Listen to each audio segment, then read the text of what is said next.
Y'all, it is about time. I have had this recipe waiting to be published for months. I've wanted to do it forever. Finally decided to do it. Been working on it for weeks. Wanted to make sure that the pictures were perfect, that I had a fully in-depth video so that everything is totally easy to understand and that you feel confident in doing it, and 2 different recipes and ways that you can make this. Yes, I've been teasing it for a while, and we are finally learning how to make homemade gnocchi today, and I am so excited.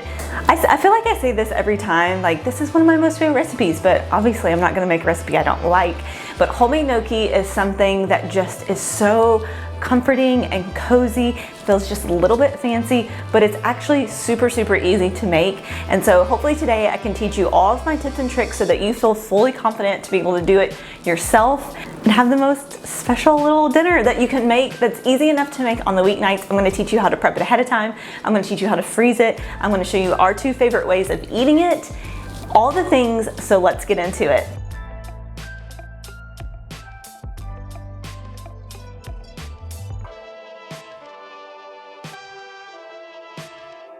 Okay, first thing, tip number 1. This is probably the biggest tip and biggest time saver for you. If you can, we're gonna go ahead and bake the potatoes ahead of time. Now, you can do this the day before, a couple days before, the morning of.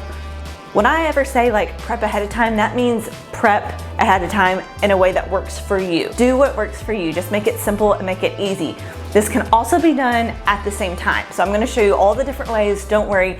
But I find personally that if you can get this step done and out of the way, because technically it takes the longest, this is the longest process of it, then it'll set you up for just making the rest of the recipe really easy and quick.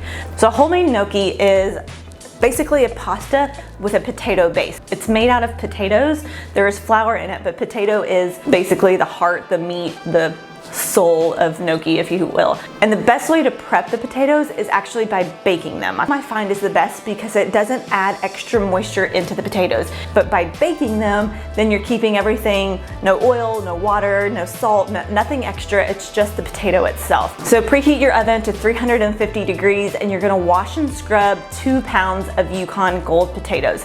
That's also important. You wanna use Yukon Gold potatoes in this recipe, not Idaho or Russet or anything else like that. The Yukon Gold potatoes just give this really rich, buttery flavor and also texture to it. So those are the best ones to use. So 2 pounds of Yukon Gold potatoes, wash them, scrub them, pop them into a preheated 350 degree oven, and you're gonna bake them just for about 30 minutes or until they're fork tender. So if you stick a fork, it goes all the way through. That's how you know that they're done.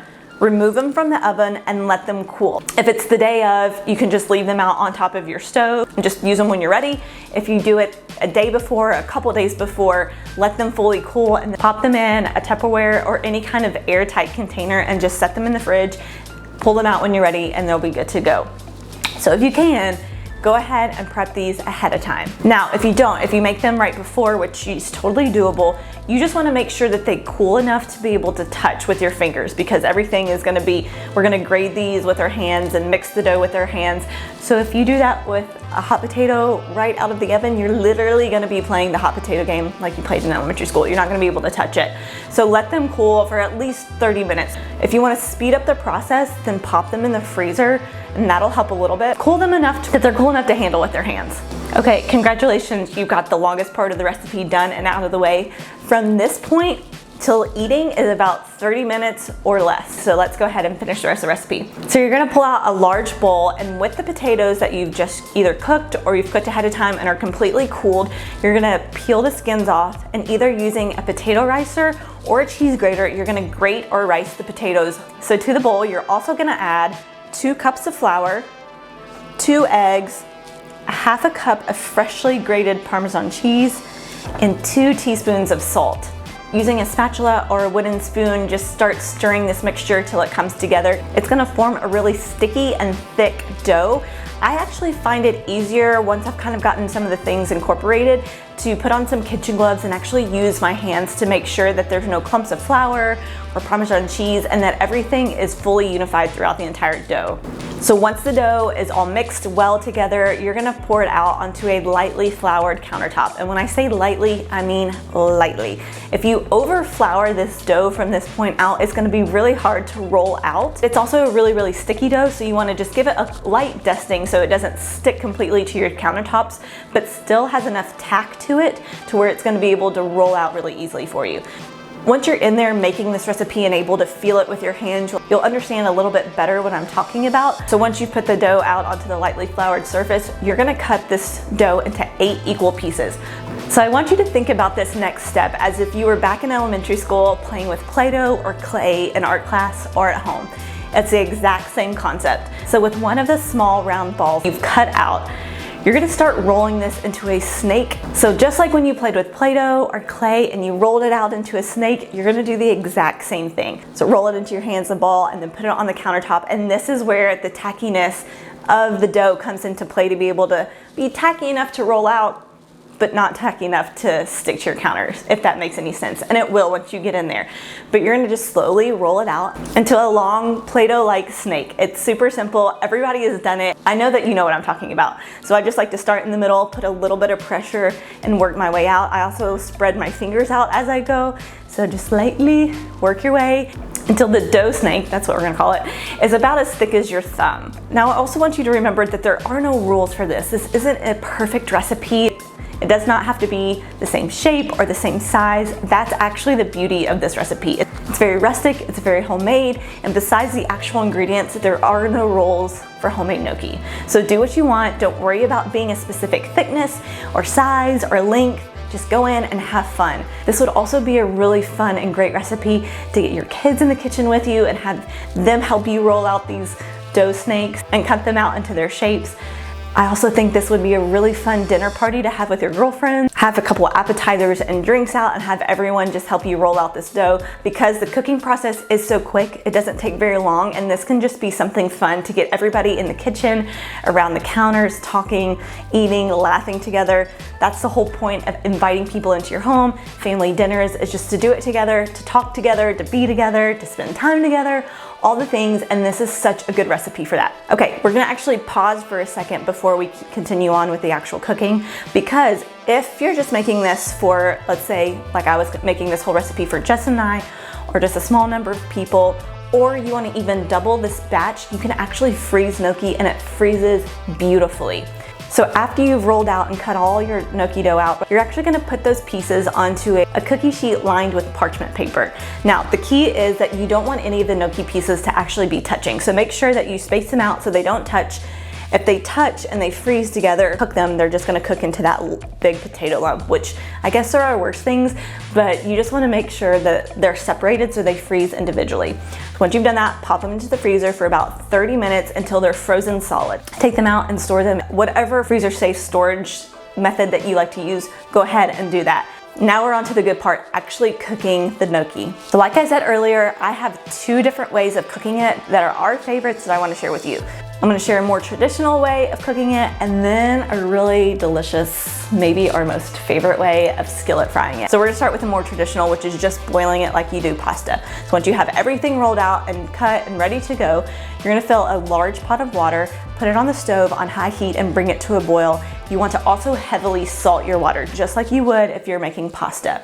Once the water is at a rapid boil, you're gonna drop in your gnocchi pieces one by one. Again, just like with the freezing, you don't wanna just dump them all in there because then they'll come together and cook together in one big potato lump. You wanna drop them in one at a time and make sure they're not touching.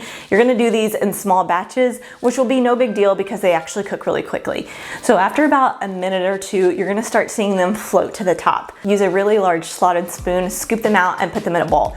Continue on with the rest of the gnocchi pieces just like this. They cook really, really quickly. Once they're all done, just put your individual serving size on each plate and serve it with your favorite pasta sauce. We usually do it with just a traditional red marinara sauce. You can do it with a bolognese sauce, an Alfredo sauce, whatever. But our favorite way that we usually do it is with just a really easy jarred marinara sauce that I always have in the pantry. Heat that up on the stove as well. Spoon some over top and serve it with a little bit more freshly grated Parmesan cheese on top with fresh basil, a little bit of salt, freshly cracked pepper, and that is it. It's so easy, so yummy. Making them this traditional way just makes them so pillowy and soft They almost like melt in your mouth when you eat them. Okay, the second way that you can cook this, and this is arguably maybe our favorite way. I definitely think Justin's favorite way. They're both so good, it's kind of hard to choose, but we're gonna actually skillet fry it. So you have your homemade gnocchi dough that you've made and prepped and it's ready to go. To a large skillet, you're gonna add a couple tablespoons of butter and turn the stove on medium-high heat. Once the butter has fully melted and it's started to sizzle, you're gonna add in the gnocchi dough to the skillet. Just as the same with freezing and boiling it, you don't wanna overcrowd your pan to make them stick together. So you're gonna also do this in batches if you need to. If your skillet is large enough, then you might not have to, depending on how many people you're making this for. I can get away with one large skillet for just Justin and I. But once you put them in there and not overcrowded it, you're gonna actually let them cook for about 2 to 3 minutes on this side. Leaving them here is gonna get them really nice and golden brown and crispy. So after a couple minutes, you're gonna just take either a fish spatula or whatever you have and flip them over and do the exact same thing on the other side. And it's just gonna take a couple more minutes as well, 2 to 3. It goes really, really quickly at this higher heat, and it's just gonna become this really golden brown, crispy, pillowy, soft on the inside, but crispy and crunchy on the outside. Oh my gosh, it's so good. And after both sides have cooked, just give it a good shake and then put it on your plate. And we like to eat it with some more freshly grated Parmesan cheese, some fresh basil, a little bit more sea salt, and freshly cracked black pepper. And oh my gosh, it's so good. But this one is just, there's something about, well, it's probably because it's cooked in butter, but it's just got that pillowy soft texture that we all know and love of gnocchi, but then it's got this crispy exterior that is to die for. Now, one more thing, if you're cooking it from the freezer, both ways, you can take it straight from the freezer and put it either directly in the boiling water or directly in your hot buttered skillet. You don't have to let it thaw out, just take it straight from the freezer. For the boiling, as soon as it floats to the top, just like the regular one, it's done. If you're gonna skillet fry your frozen gnocchi, I actually recommend turning the heat down to medium because it's gonna need to cook a couple more minutes on each side to make sure that it fully cooks all the way through. So just turn it down to medium heat and cook it just a little bit slower and lower and a little bit longer. But again, it's not gonna take any more than 10 minutes. From start to finish, from making the dough to rolling it out to cooking it, it's gonna be less than 30 minutes. And you're gonna have this gourmet, rustic, cozy, little bit fancy homemade meal that everybody is gonna love. And it's not intimidating and it's not as hard as it looks. So get in the kitchen, have some like cooking therapy, do it with your kids, do it with your friends. It's just such a versatile recipe that can take on so many different flavors and forms. And like I said, there's no rules. Besides the actual like ingredient part of it, there's no rules, which is what I love. So get in there and experiment and touch and feel and gather around the table with your loved ones and share in this delicious meal. Just serve it with a simple side salad and some bread. If you're having people over, pour them a big glass of wine. I mean, it's so good. It's one of my most favorite things and makes an excellent meal for everyone to gather around the table together. So for the full recipe and everything written in detail, head on over to fuelingasouthernsoul.com. It's all there, all the information, all the pictures, the videos, anything and everything that you need to know to be successful at making your own homemade gnocchi dough is there for you. If you make this recipe, make sure to tag me on Instagram. So I want to see your delicious creations. I hope you all are having a wonderful, wonderful day. Can't wait to share some more delicious recipes in my own kitchen with you very, very soon. I'll talk to y'all later. Bye.